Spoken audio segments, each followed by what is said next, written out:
Lately, puro bakery vlogs na lang yung nagagawa ko kasi hindi na talaga ako makapag-produce ng mga recipe video dahil sa kakulangan ng time. Tumatanggap na kasi ako ngayon ng mga orders from cafe. Sa ngayon, meron pa lang akong 3 cafes na sinusuplayan. So, mahirap talaga. Bukod pa yun sa mga personal order ng mga clients natin. Pero meron akong isa o i-upload ko maya-maya. So dito gumagawa ako ng carrot cake with cream cheese frosting. Alam nyo kaya nahihirapan akong ipagsabay yung cakes at saka mga breads kasi number one reason, init-lamig, init-lamig. Yung cream cheese frosting natin, alam ko may magtatanong nito, super smooth yan pero stable. Oo, ang ginagawa ko dyan ay pinaghahalo ko yung Swiss buttercream at saka cream cheese. Tas add ng konting lemon para smooth lang, wala siyang powdered sugar pero stable. Try nyo, sobrang sarap. So yung ginagawa natin dito ay 2 carrot cake. Ang size ito is 9x4 nung may frosting na. Usually talaga ginagawa ko is malalaking cake mga size, pinakamaliit kong size is 7x3 pataas. Hindi ako gumagawa ng mga bento cakes kasi ang liliit, masyado matrabaho, tapos alam niyo na, mas mura. Lahat ng ginagawa ko dito sa part na to, 3 PM na to, ay iisa lang yung nag-order. Ganito kadami yung load ng isang cafe na sinusuplayan ko. Bali, ito ay 3 PM. So, ang pick up nito is mga 6 PM. So, sabi ko, ay, maluwag-luwag yung time ko. Pwede pa akong makapag-video. So, nakapag-video ko nitong last part ng paggagawa ko ng mga orders. Meron pa ako mga pa-order nitong linggo. Kaya lang noong umaga pa. So, madaling araw pa lang, nagbe-bake na talaga ako niyan. Yung mga cakes at saka ibang pastry, sinasabay-sabay ko yung pagbe-bake niyan. Lahat ng order for this day, sinasabay-sabay ko maliban lang sa breads. Kasi, ang inilalapit ko yung luto ng mga breads kapag pipick upin na para kapag pipick upin ng customer, freshly baked pa talaga siya, naninimoy pa malambot na malambot pa. Para pagka, syempre kasi cafe, di ba? I-display pa nila yan. So, malilipasan pa yan ng mga 2 days. So, sinisecure ko talaga na freshly baked para, ayun, may allowance pa para sa kanila. So, this time, yung ginagawa naman natin ay sansribal cake. Ang ginagawa ko talaga dyan is makakapal yung layers ng cashew wafer para yung mas masarap siya, mas maganda yung layers. And kapag binibake ko siya or ganito, pino-frostingan ko siya, hindi siya madaling mag-crack.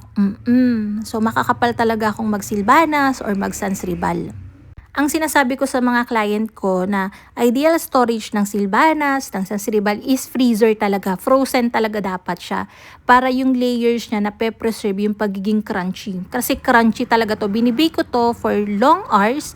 Siguro etong ganito kalaking wafer, binibake ko yan for 5 hours sa mababang temp para talagang malutong na malutong siya. Hindi siya basta-basta mapapasok ng moisture kahit lagyan na natin ng frosting. Ayun, para may arte lang, meron ako ditong homemade na caramel sauce natin. So, tinap ko lang yan. And then, eto na yun. So, habang gumagawa nga ako nitong mga cakes, totoo tong pagkakasunod-sunod ng video natin, nagsasalang pa talaga ako ng mga breads niyan. Tapos, this time naman, ginagawa natin is Brazo de Mercedes. Bestseller ko rin to. Kahit sa shop namin, sa mga pa-orders ko, laging may Brazo de Mercedes. Pabor to sa akin kasi ang dami ko laging egg whites. Kapag wala kaming stocks ng egg yolks, napipilita kami magbasag ng magbasag. So, ang naiiwan sa amin, ang dami naming egg whites. So, minsan gumagawa ko ng lengua de gato. Ito, pinaka-lagi, Brazo de Mercedes. Yung mga egg yolks namin, kapag nakakabili ako ng stocks, usually nakakabili ako sa Rodillas Yema Cake dito sa Tayabas, dun sa mismong komisari nila. Sobrang bait kasi nabibentahan nila ako ng timbang egg yolks. Sobrang mura lang nilang binibigay. Isang timbang egg yolks, binibenta lang nila sa akin ng 700 pesos. So, ang laki ng savings ko kapag ganun. So, this time naman ang ginagawa natin is mocha cake na may tiger roll na layer. Mostly na mga pinapakita ko dito ay may recipe na tayo. Oo. So, kung masipag kayong mag-check, makikita nyo yan dun sa YouTube channel natin. Ito naman ang ginagawa natin is mini cheesecake na may toppings ng blueberry. Itong blueberry na nilalagay ko dyan ay yung nasa incan na kasi wala akong nagawang blueberry na compote. May iba pa 'tong mga kasama, meron pa 'tong eclair, meron pa 'tong maraming breads. Ano pa bang mga kasama 'to? Marami pa, oo. So ako chine-check ko lang din ng chine-check sa ano, sa lista kasi usually minsan nakakalimutan ko or nagkakamali ako ng bilang kung ilan ba talaga yung orders. So, normal nagkakamali ako sa dami. This time ginagawa natin is Sansribal, Silvanas pala. Nalilito ako dun sa maliit sa malaki. Pero same lang sila. Maliit lang in malaki. This week, sobrang daming graduation na nangyayari, oo. Ang anak ko ay 4. So, yung 3 doon, graduating.